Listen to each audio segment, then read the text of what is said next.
Hello friends, PG English classes में आपका स्वागत। और दोस्तों, आज हम पढ़ने वाले हैं टेंस का नेक्स्ट भाग, जो कहते हैं present perfect tense.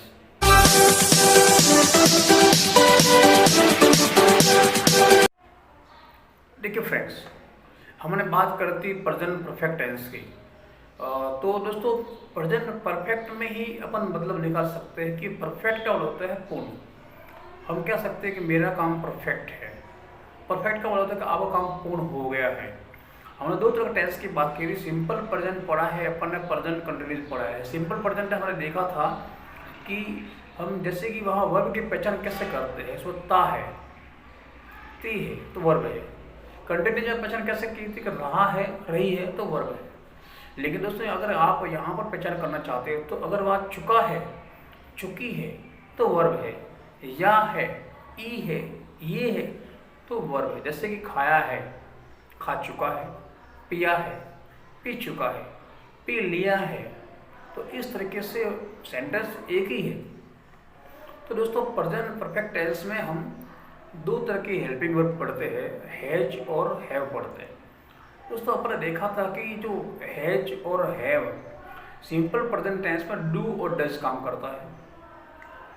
Present continuous में इज, एम, आर काम करता है। उसी प्रकार से यहाँ पर हैज और हैव काम करते हैं। और दोस्तों, जो हैव की फैमिली है, हैज, हैव और हैड। हैड अगर पास्ट में लगता है, अपन बात फिलहाल डू की बात करते हैं, हैज और हैव की।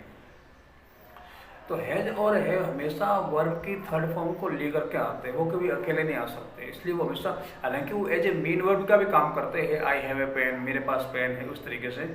लेकिन यहाँ पर मेन वर्ब काम न करके एज ए हेल्पिंग वर्ब के अंदर काम कर रहा है।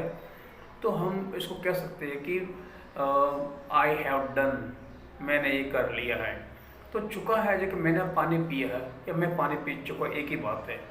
उसने खाना खा लिया है या वो खाना खा चुकी, एक ही बात है। हिंदी में सेंटेंस तो अलग अलग हो सकते हैं, लेकिन इंग्लिश में इसका जो ट्रांसलेशन होगा वो एक जैसा ही होगा। आई हैव इटन फूड, मैंने खाना खा लिया है।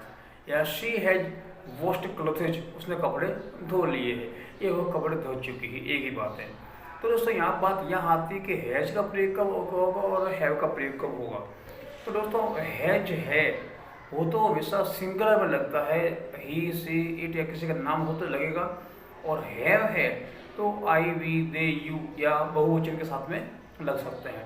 दोस्तों, अपने एक बात देखिए, इसमें आई है वो कभी सिंगुलर, इसको उसके साथ में कभी सिंगुलर वर्ब लगती है तो कभी प्लूरल लगती है। इसलिए आप ये मत समझना कि आई प्लूरल है। आई कभी प्लूरल नहीं है, आई सिंगुलर है, लेकिन उसके साथ में वर्ब बदलती रहती है। कभी सिंगुलर वर्ब लगती है तो कभी प्लूरल वर्ब लगती है।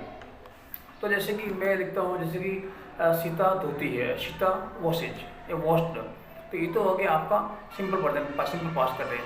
लेकिन अगर ऐसा आता है कि सीता कपड़े धोती है, सीता वॉशेज क्लोथेज, सीता कपड़े धो रही है, सीता इज वॉशिंग क्लोथेज, सीता कपड़े धो चुकी है, तो सीता हैज वॉश्ड क्लोथेज।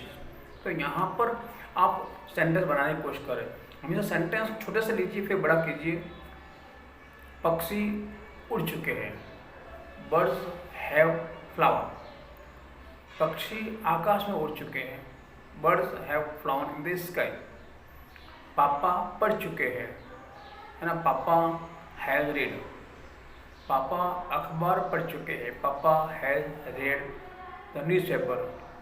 पापा अखबार घर में पढ़ चुके हैं, पापा has read newspaper at the home या इन द होम, जो भी है। तो इस तरीके से हम सेंटेंस को छोटे छोटे करके उसको सेंटेंस को बड़ा आराम से कर सकते हैं।